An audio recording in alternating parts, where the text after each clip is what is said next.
Hi there, my name is Lance and I'm joined by Jen, and we are the team behind Crawlspace Media, and we are so excited to announce our partnership with Usula Media to bring you our new podcast, Death by Incarceration. Hey, Leslie Acosta here, General Manager of Usula Media. I would like to officially announce our partnership with Crawlspace Media with the new podcast series, Death by Incarceration. Death by Incarceration is a show about life behind bars. The USA is the only nation where a minor can be sentenced to die by incarceration before turning 18.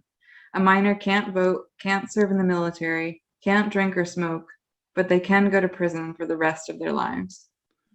Each week, hosts David, Suave Gonzalez, and Kevin McCracken will be joined by lawmakers, community leaders, the formerly incarcerated and the currently incarcerated, as they shed light on institutions that viciously target and harm marginalized communities, especially communities of color.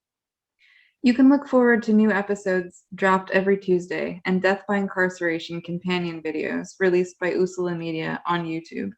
Premieres on Tuesday, June 1st on Apple, Spotify, or wherever you listen to podcasts.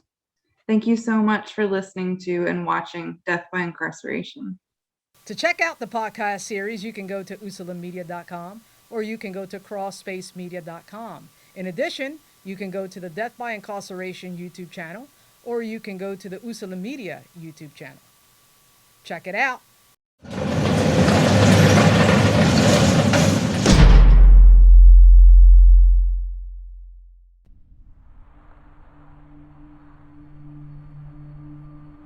I feel at peace. It was therapeutic painting this picture. I was just off in my little Jen world. And this is the first time I've been able to paint in a year. It's been a year since I've been locked up almost now. So just seeing a paintbrush and holding one in my hand, I didn't feel like I was in prison. I went into a different world the entire time I painted this. I felt no fear, I felt no worry, I just felt comfort.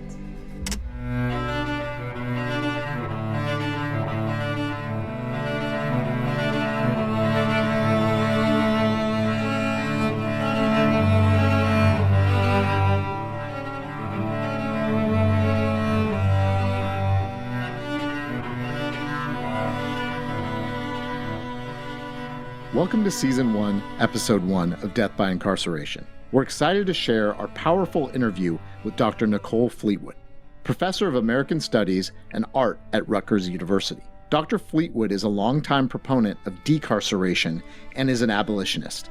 We discuss in detail the system of mass incarceration and how it targets specific communities in the United States, as well as her book, Marking Time, Art in the Era of Mass Incarceration.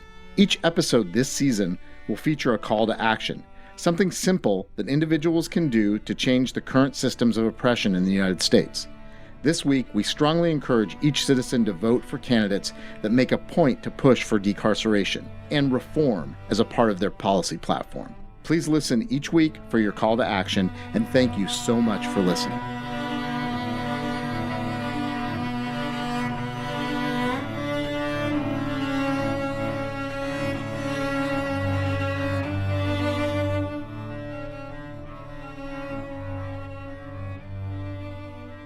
So my name's Nicole Fleetwood. I'm a professor of American Studies and Art History at Rutgers. I'm also a curator, and I write for general interest publications as well. And for the past decade, I've been researching the visual culture of mass incarceration, looking at art made in prison, art made in collaboration between unincarcerated artists and incarcerated artists, and also a whole wide range of socially engaged practices by artists and activists to bring awareness to the expansiveness of the carceral state, of surveillance, of punitive governance, of the systemic anti-Black violence that's very much rooted in carcerality, the dispossession of indigenous communities, the ways in which immigrant communities and gender nonconforming people are targeted by carcerality. The transgender community not only faces higher rates of incarceration, but also higher rates of abuse once they enter the prison system. Shaheen Pasha of the Prison Journalism Project and Lisa Strawn, a trans activist recently released from San Quentin, join me now to talk about it all. So, Lisa, you transitioned as a teenager just before you entered the prison system back in the 80s. So how did you see the treatment and acceptance of trans and LGBTQ people change during the 25 years you were in prison? For me, I really don't think that there's any difference between now and then. It's all the same, and it's not necessarily how you carry yourself or what you get into or what you don't get into. It's because there are so many people that don't like trans people, don't like gay people, don't like Black people. It's just, it varies, and it's a difficult life. Believe me, and living in a man's prison, it's very difficult. Up until 4 years ago, in Department of Corrections, CDCR, we had no gender affirming clothes or cosmetics or anything like that. And because two trans women, they sued the Department of Corrections, we were really able to actually identify as who we are. And I think that that's only right, because even though you're in a man's prison, doesn't mean I'm going to act like a man, and I'm not going to change who I am in order to fit in. So I'm still going to be female in a man's prison.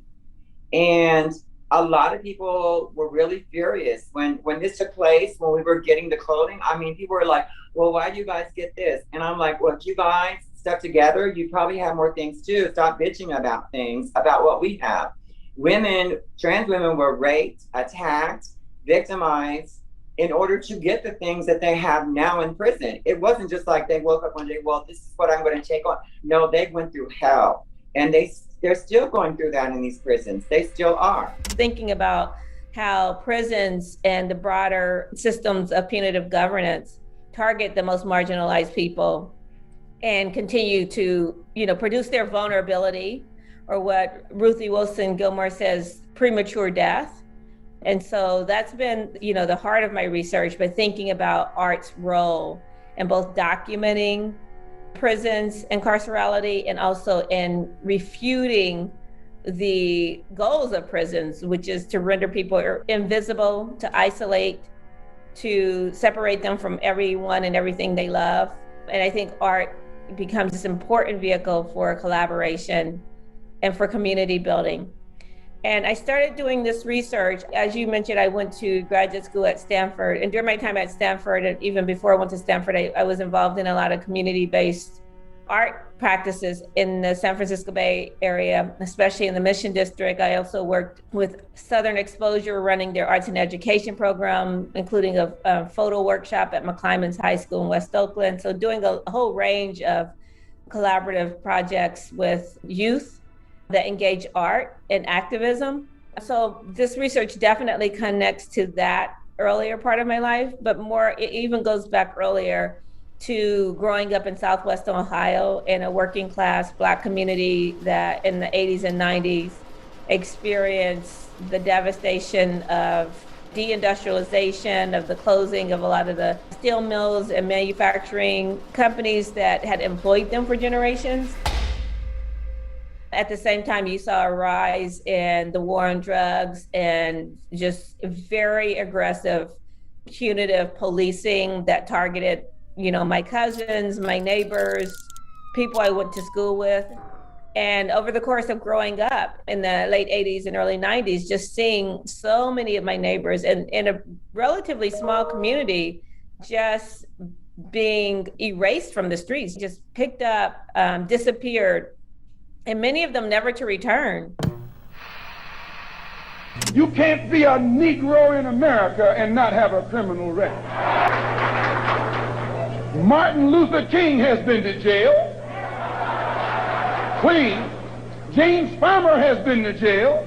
Why, you can't name a Black man in this country who is sick and tired of the hell that he's catching who hasn't been to jail. And, years later, I just really started thinking about the toll of that, the personal and the collective toll and trauma of that on communities, when you have your neighbors and your loved ones and your relatives literally just disappeared by policing in prisons. And so in many ways, I feel like the work is in honor of those people in my community who've been victimized by the police. Yeah, one of the things that we talk about is that whole cycle of victim to actor to victim again, and what happens especially when people get into prison. And you touched on something really important that was part of what I was talking about when I said I was doing some research on your projects. One of the ideas behind incarceration is to remove the humanity from people, clearly. And people can say whatever they want around, well, you know, it's punishment, it's this, it's that. But the fact of the matter is you are purposely put in a situation to have your humanity removed when you are incarcerated.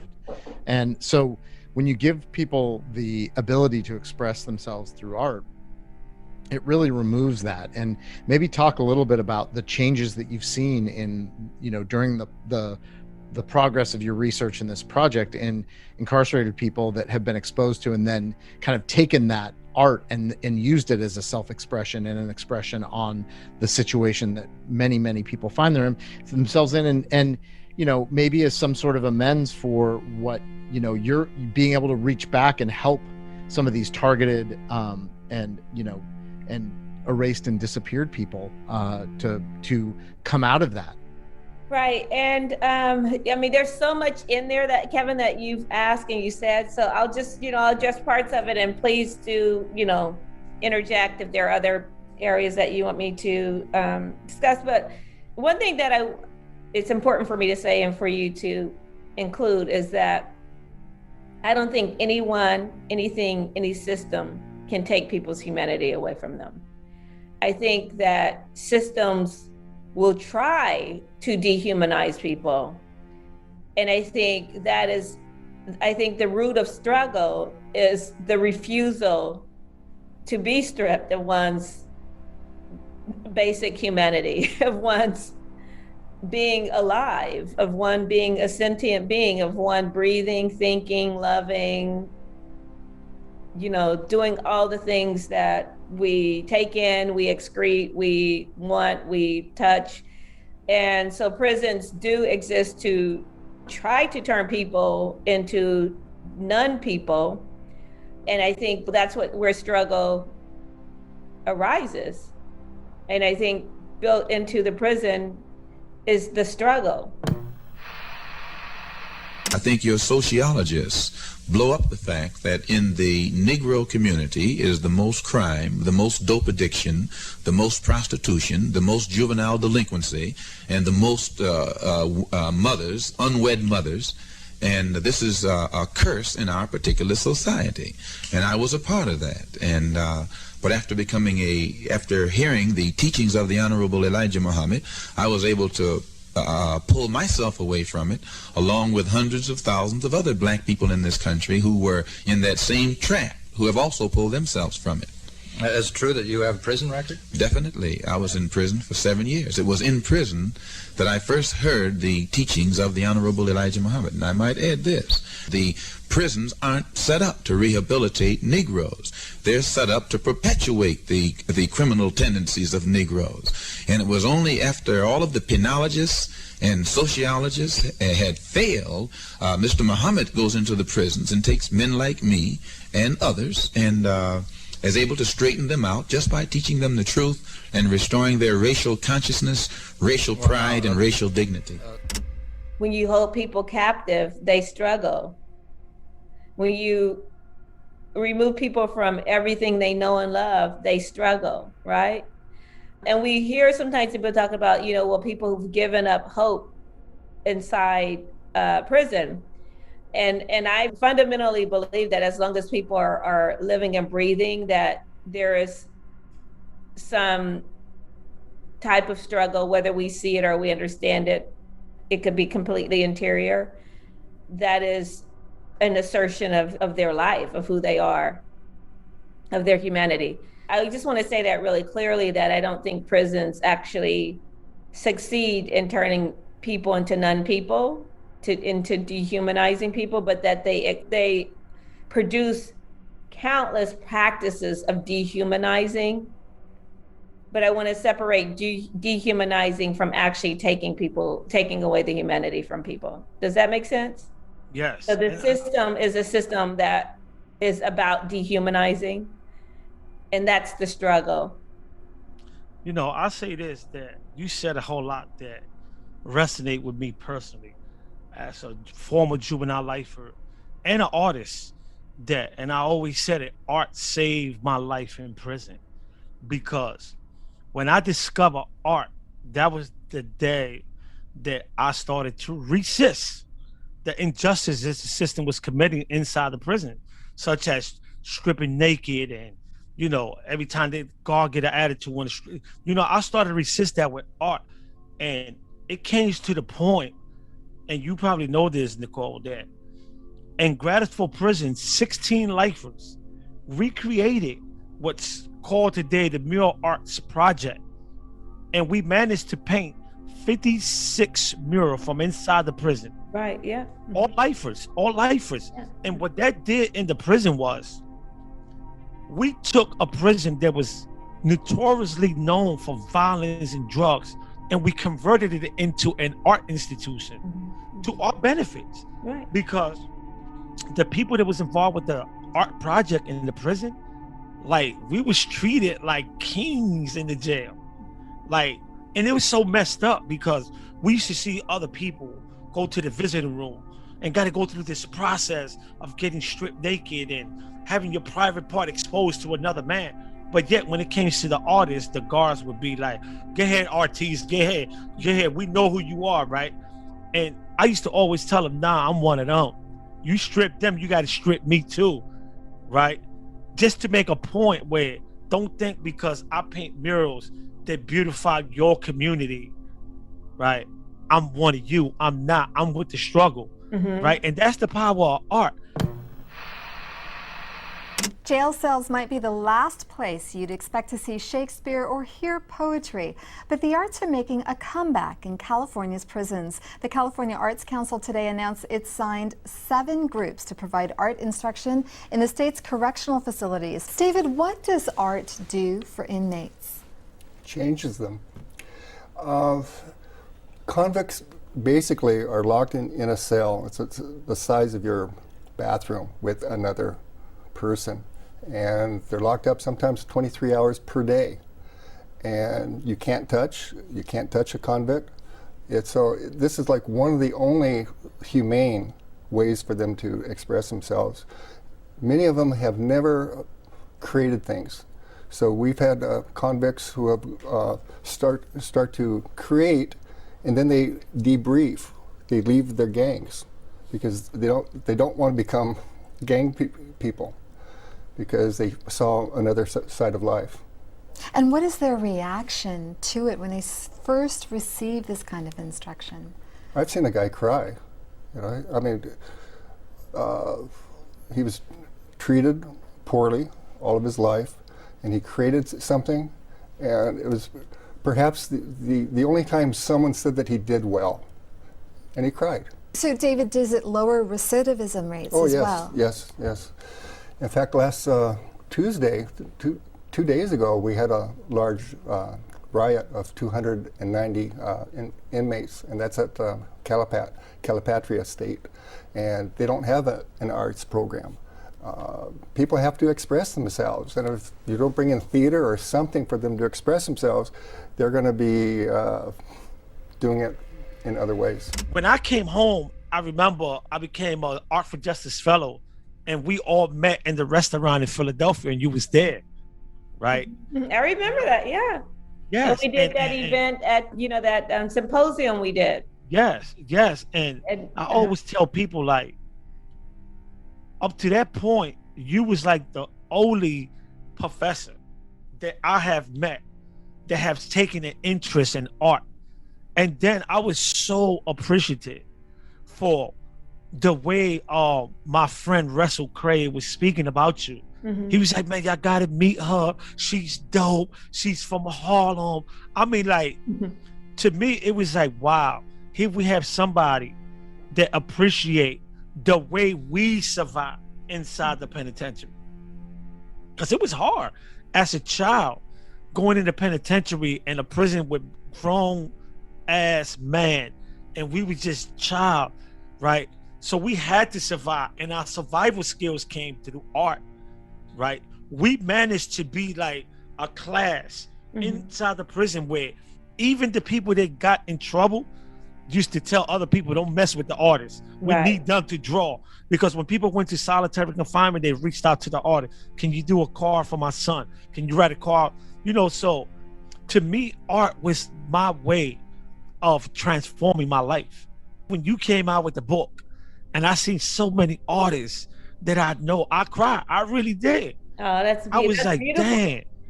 And then to see my man Yaya, which is like my brother from another mother. Right. Like, we went through the struggle inside the prison together with the guards, with other prisoners that couldn't see the value in what we was doing, right? To see him in the book, I was like, yes. You know, so I know the power of art, but do America know the power of art? I don't think they do, because what your book managed to do is what politicians should have been doing a long time ago, which is looking inside the prisons for the humanity of the people, instead of putting everybody in a category where everybody committed a crime, you no good, we're not going to talk to y'all. You didn't do that. You went out there and you got some of the best artists. And when I mean some of the best artists, I don't mean that they got the best technique. I mean the best artists that capture the pain and suffering and struggle that go on behind them prison walls. That's what your book has managed to do. And when I tell people I know her, they look at me like, yeah, you know everybody. I said, I really do. I said, and that's one of the sisters that when I get phone calls from inside the prison, which is almost every day, a lot of the guys, they always ask, can you send me that book? Can you send me that book? Can you have Nicole come up to the prison and speak to the guy? I said she probably will after the pandemic. Yeah, and I would love to. And we do have some more copies, because I know you know this, Suave. We were able to get a special edition of a paperback to make sure they went into prisons.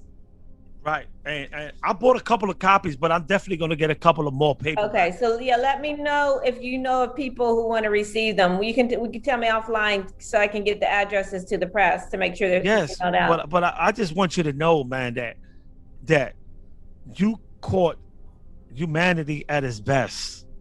You know, when you put art there up in that show that was done with request slips and paper slip and passes, and I painted with coffee before.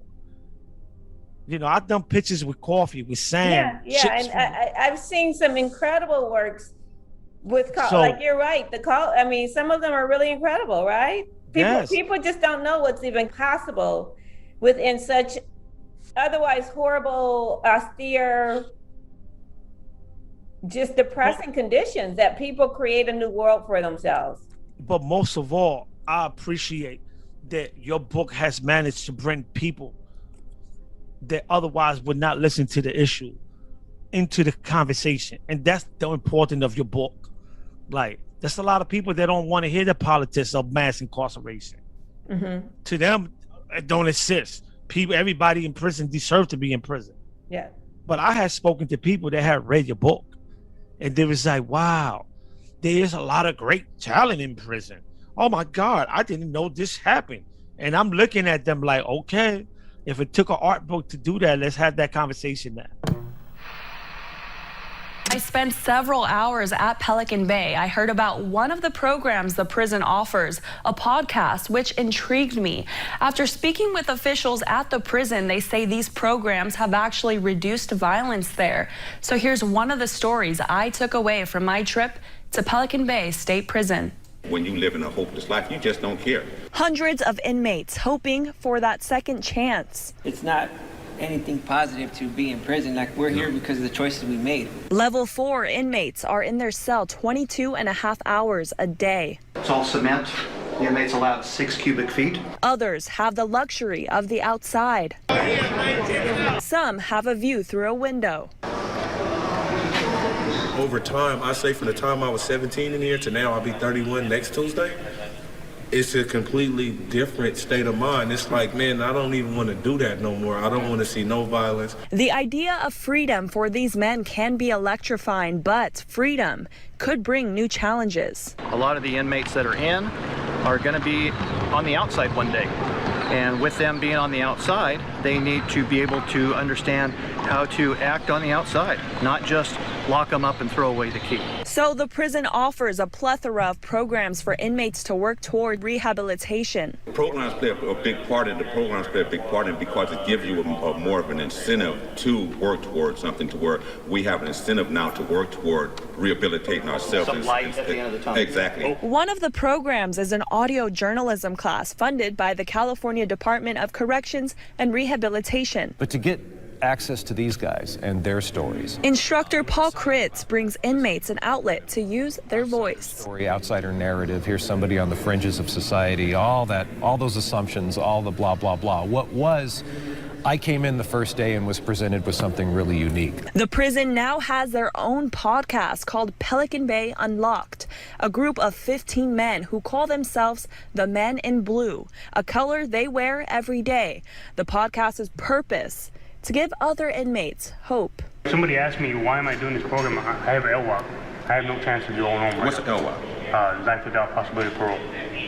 So they were like, why do you do this? And it's like, you don't have no hope. You're not gonna go home or whatever, right? And I said, well, that doesn't mean I can't live a more purposeful life in prison. I just want to thank you for that, for putting such a masterpiece out into the world. Because I always tell people, art brings people together. Art could push that needle, right, and start that conversation. And that's what your book has done. It has started a conversation that I hope go on for decades. Thank you for those. Thank you, Suave. That's like the best endorsement I've ever heard for the book. So thank you, thank you, thank you. I really, truly appreciate that. And one of my regrets is that you and I didn't meet earlier, because you should be in the book too. So if there's a marking time number 2, we'll have to make sure there's an interview with you inside of it. Because by the time I met you, I was already done pretty much with the writing of it. So believe it or not, I am in the book. Yaya done a piece. I don't know if you see the piece where he had all the faces of juvenile lifers. Yes, it's in the museum. That is, yeah. And you're in, and you work with him on that. Your name is on. Yes. So and sometimes you don't have to be involved in everything, right? Mm-hmm. As an artist, I feel like that book represents me. I love. To the Thank fullest. you for saying that. So to me, it's like, I like to see my brothers win. I like to see Russell Craig win. Mm-hmm. I remember you told him one time at the African American Museum, like, he credited you for managing his money. Mm-hmm. I remember that. And I was like, damn, how awesome that is, right? Because a lot of us come home and we don't know how to manage money. Yeah. Russell and I have had many conversations about the importance of financial literacy, Yes, we get caught up with the hype. I've done it before. We get caught up with, I want Gucci and Louis Vuitton, and not knowing that you don't even have enough to pay your rent. Why is you wearing a Gucci bill when you can't even pay your rent? Mm-hmm. Right? And so when I heard that, I was like, wow, this is more than art. To me, I saw humanity at its best. When I heard you say that to him in public, I was like, wow, this is what it's all about. To surround yourself with people that know where you've been at and are willing to build you up and see you do good. And you one of them persons. You one of my favorites, And when I told Yaya you was coming on the show, he was like, for real? I was like, yes. He was like, good, because he always told me, you got to get Nicole on the show. You got to get it on the show. Yeah, it's amazing. You know that you all. That's my art teacher. And I'm not afraid to say it to the world, to the millions of people that's going to be hearing this. I was inspired to paint by a younger brother that's like my brother, and we was like glue in the jail. You mess with him, you mess with me, vice versa, and that brother managed to keep me out of a lot of trouble with art. And he always told me, don't try to be like me. find your voice through art. Right. And when the book came out, when he got his copy, I remember he's like, yo, I'm gonna share it with you. I was like, I got one already.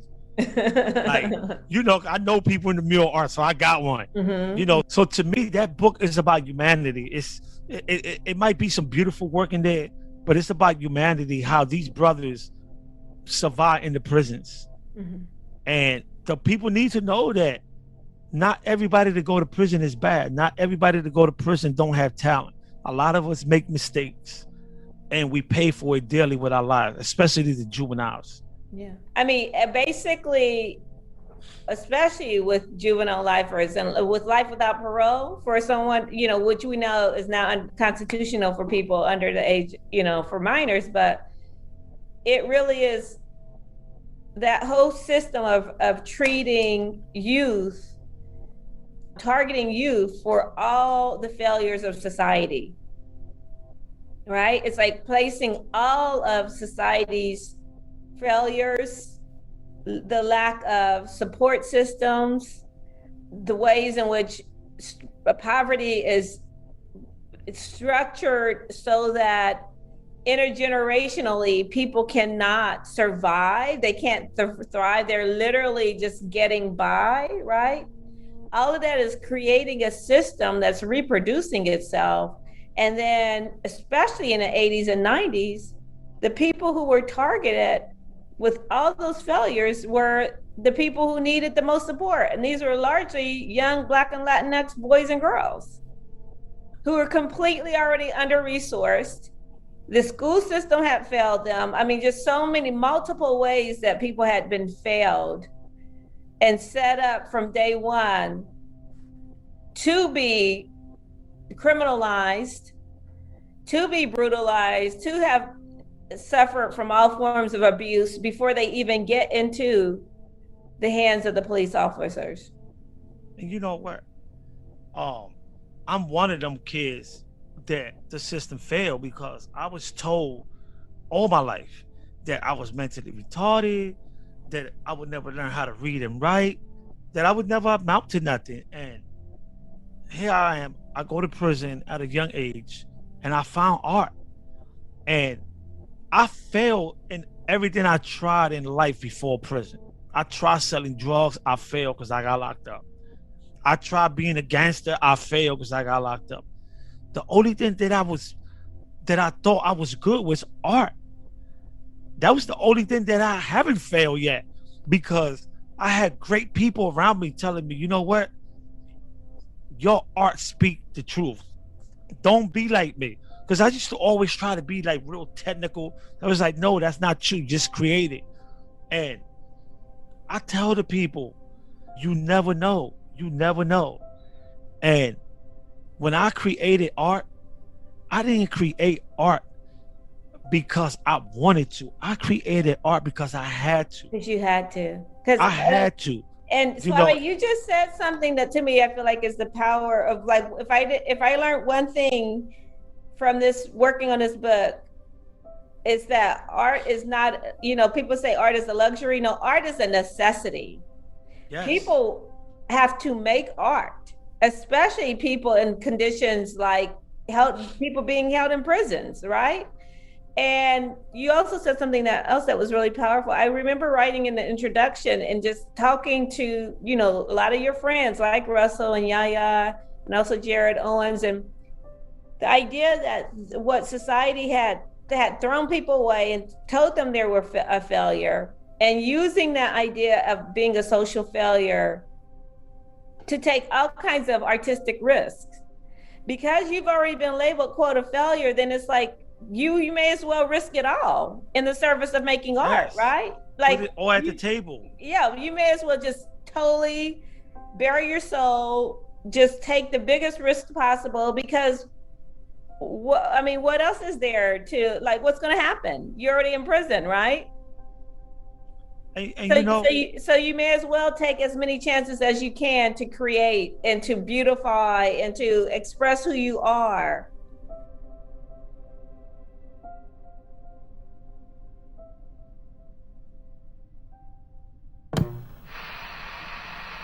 I used to say to the officers there that it's a wonder they hadn't have charged me for escape. And when I actually mentioned that word escape, you know, they kind of looked at me strange and said, what are you talking about? I'm like, well, you know, every time when I pick the brush up and start painting and that, I'm not here anymore. I'm not in the jail. I'm actually in there, you know, down the river and fishing and hunting and doing all those good things. So it was an escape.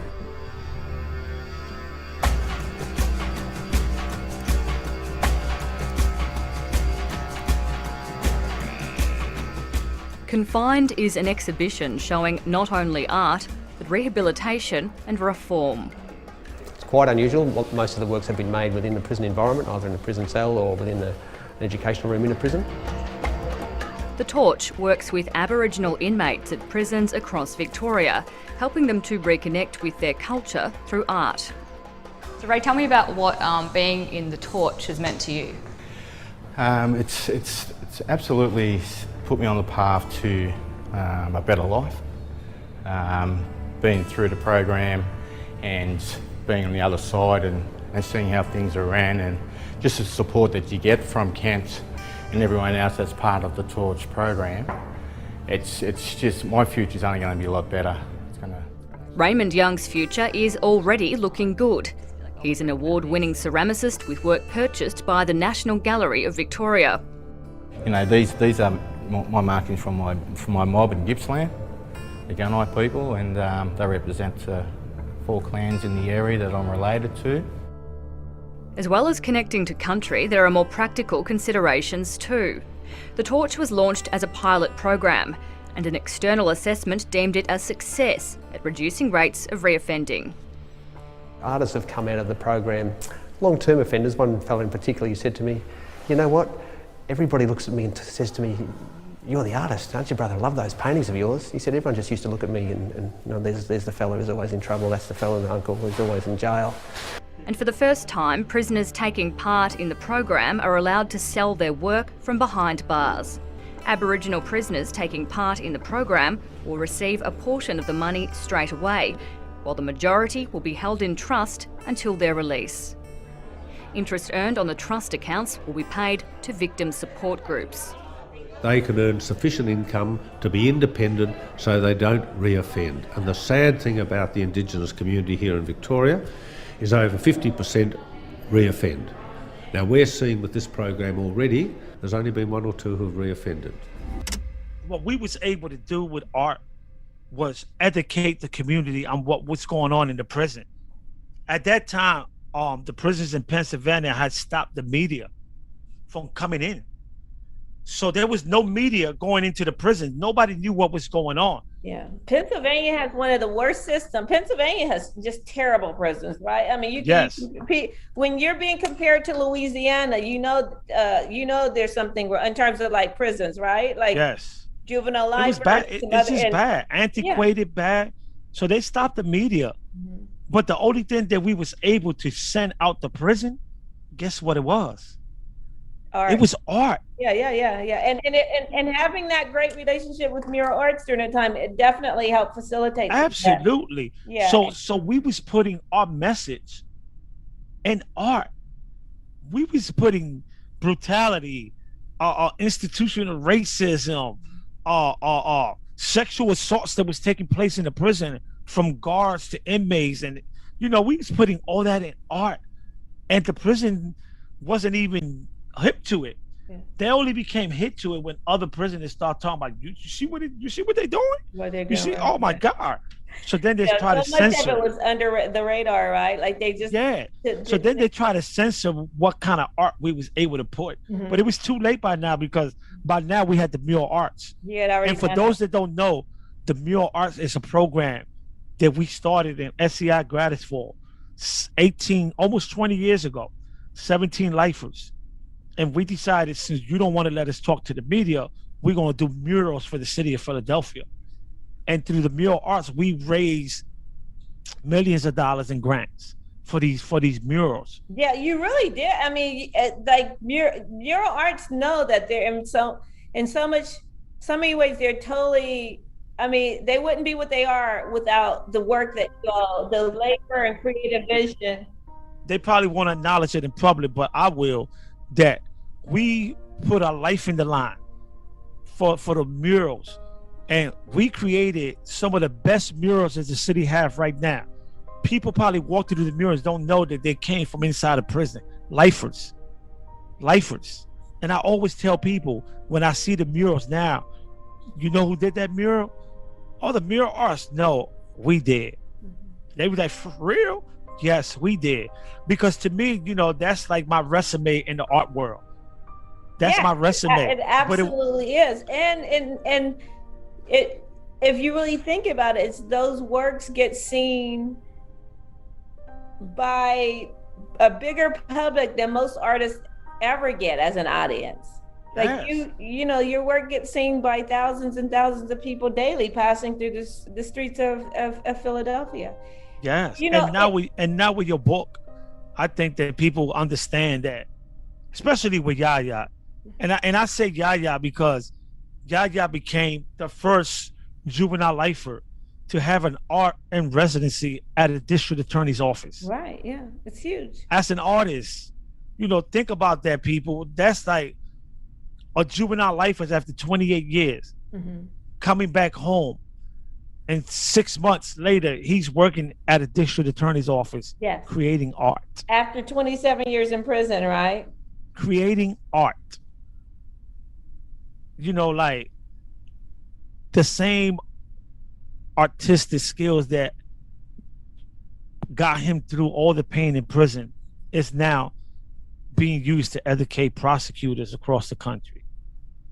How amazing is that? Thank you for saying that. You can't buy this kind of stuff. This is real, you know. And then to know that he played a big part in my transformation, because I'm a little hothead, and every time I am, and I believe it. And I'm passionate about what I do. So when we did art together, it was always about find yourself, find your voice, let it out in the art, let the art speak. And that's how we challenge ourselves. And that's what I bring to the table today. Like, I'm passionate about something, I'm going all the way. Like, that's my survival. And I want the world to know that there is a book out there now that would take you inside the belly of the beast and how art is created inside. Thank you so much, Suave. I'm so curious, are you making art right now? I know you have so much going with the podcast and your collaborations. Yes, I do a lot of art.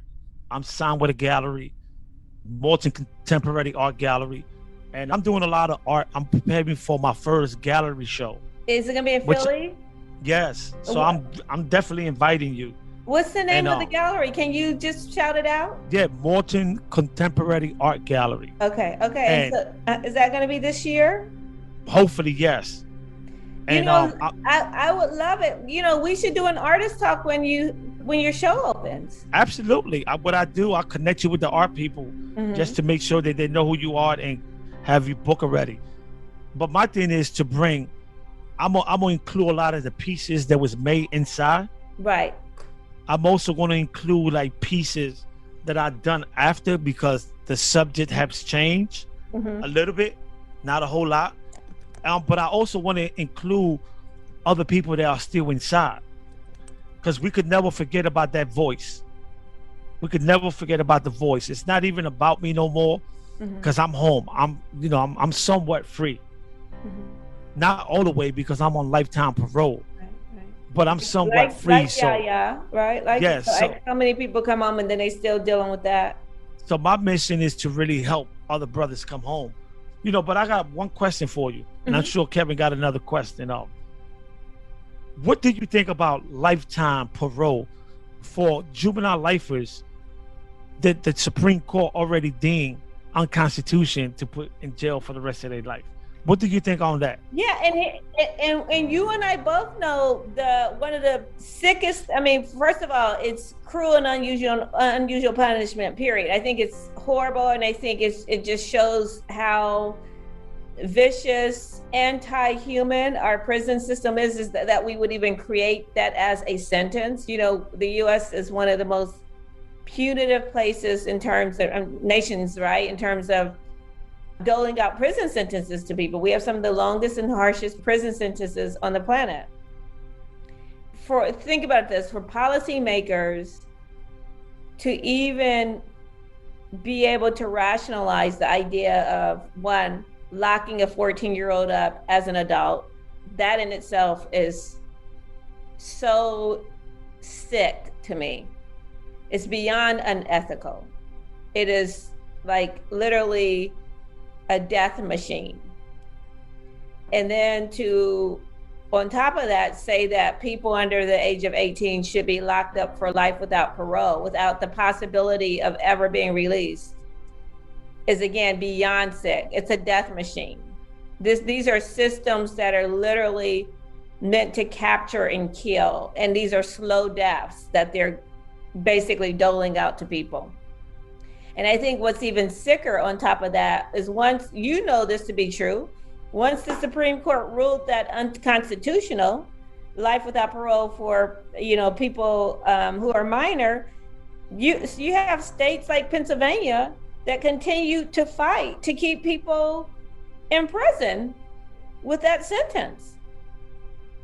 They literally were fighting, they're fighting tooth and nail to keep people suffering under this torturous sentence. Yes. So what's the logic of that? That's talk about where our money is going. Our money is going to support politicians who are supporting basically death machines targeted at specific populations. 100%. Yes. And that's actually leads to one of the things that I wanted to talk about, because I think we've got a big, and I'm guilty of this, and that's why I'm so aware of it now. I've been working from this idea of like the backside of incarceration, people coming out, how do I help them, right? Mm-hmm. But the fact of the matter, we're setting people up for failure from the start in investment in the arts specifically, because we know that the arts, no matter what it is, whether it's poetry, painting, music, and that's why dictators go after artists so quickly, right? When there's a new dictator in town, who do they go after? You know, guitar players end up with no hands, right? Or in prison, they get all of their materials taken from them. I was in Sing Sing Correctional Facility. I'm working out, and one of the guys, he says, listen, we're talking about putting together a theater program. I looked at him like, theater?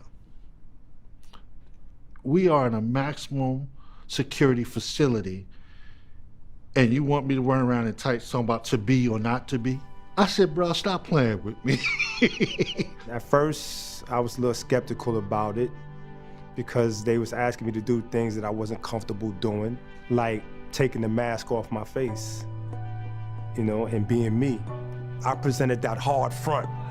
So I don't want to walk around acting silly. And I think everybody else is doing it is foolishness. And then one day I found myself acting silly and enjoying it. I remember first seeing a production in a chapel inside of Sing Sing Correctional Facility.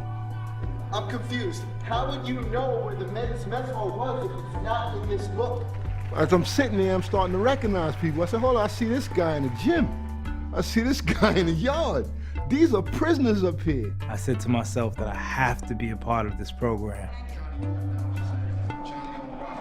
Did you assault Santiago with the intent of killing him? No, sir. When they said that I'm in their program, I literally started crying because I'm like, I think that this is gonna save my life.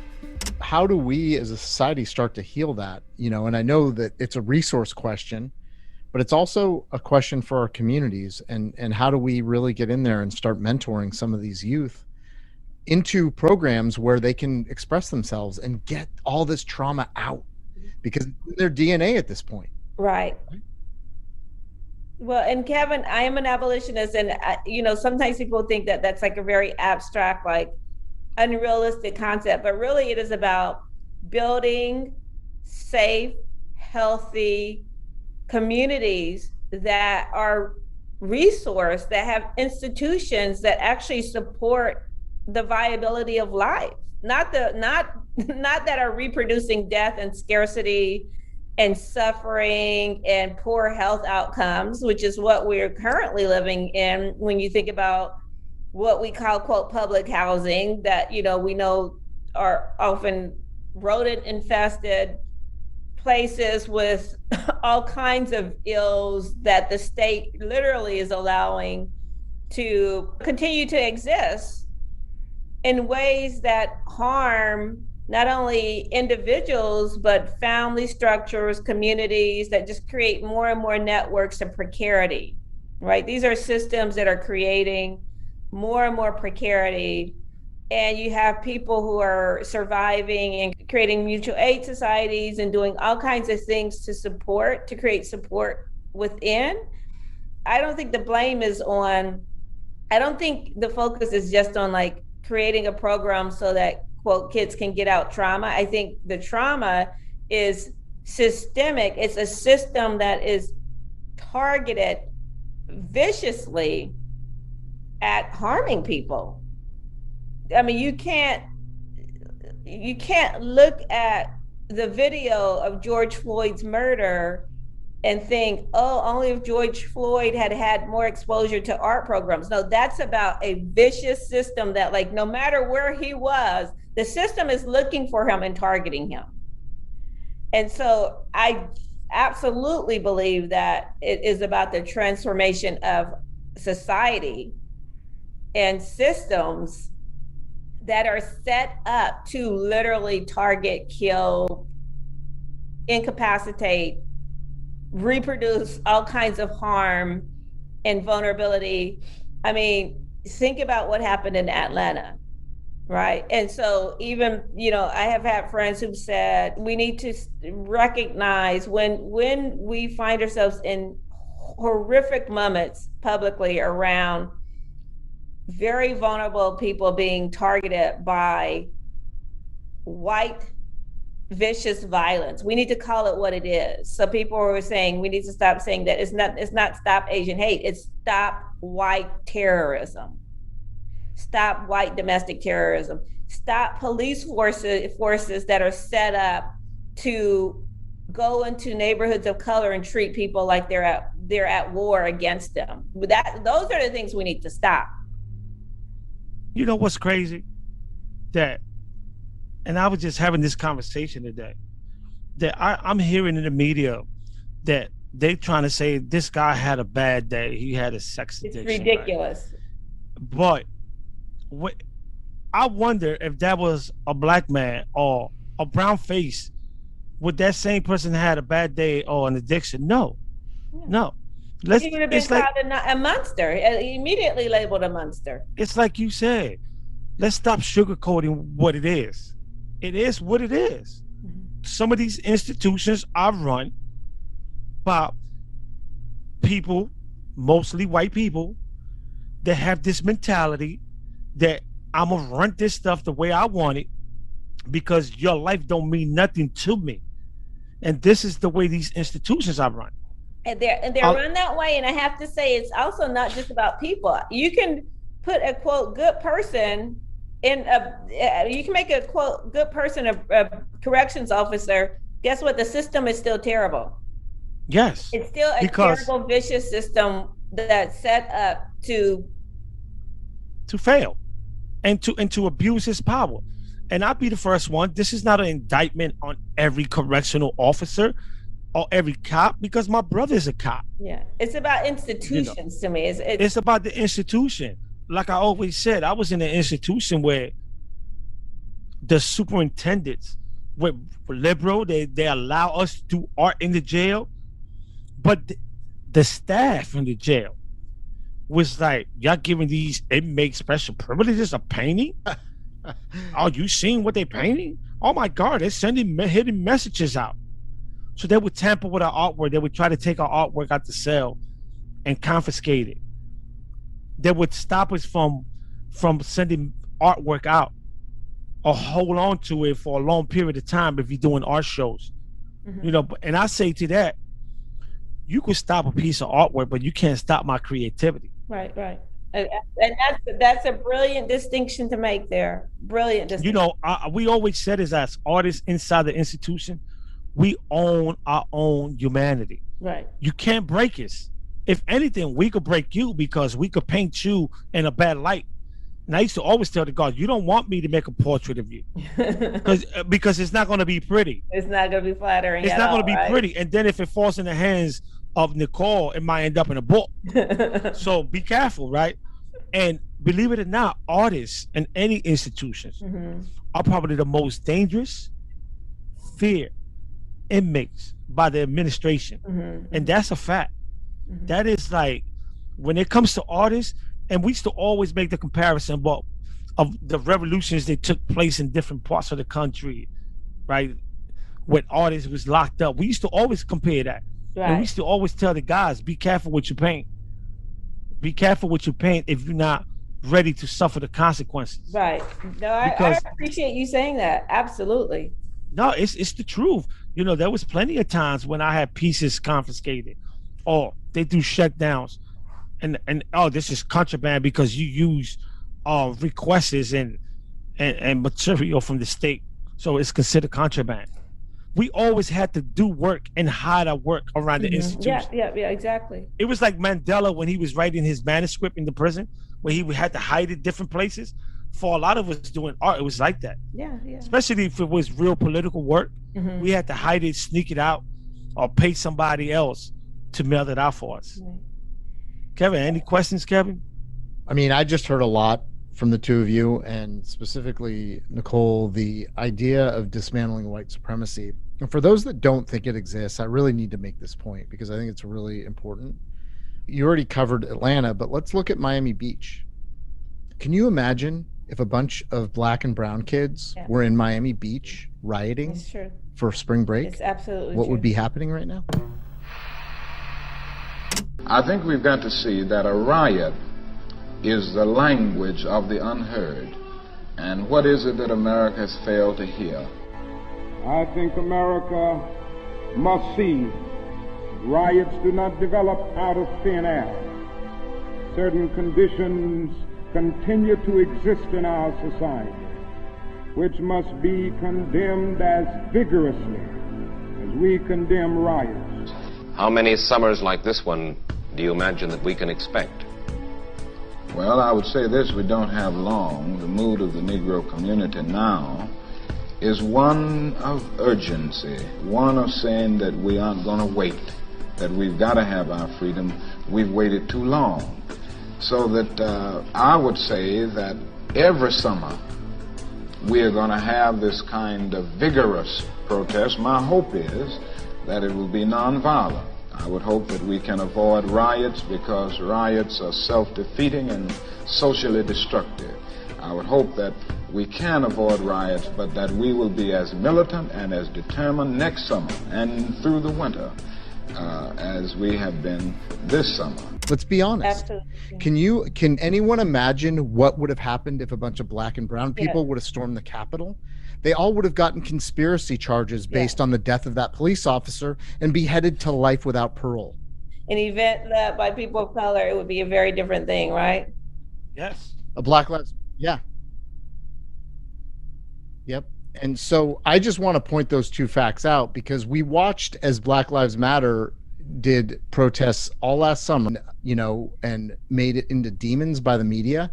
And yet when white kids protest the firing of a man like Joe Paterno in Pennsylvania and riot, a man that covered for a child molester, that's just considered kids acting up and being misunderstood. But if a bunch of black kids did that in the same town, I guarantee you there would be a police slaughter.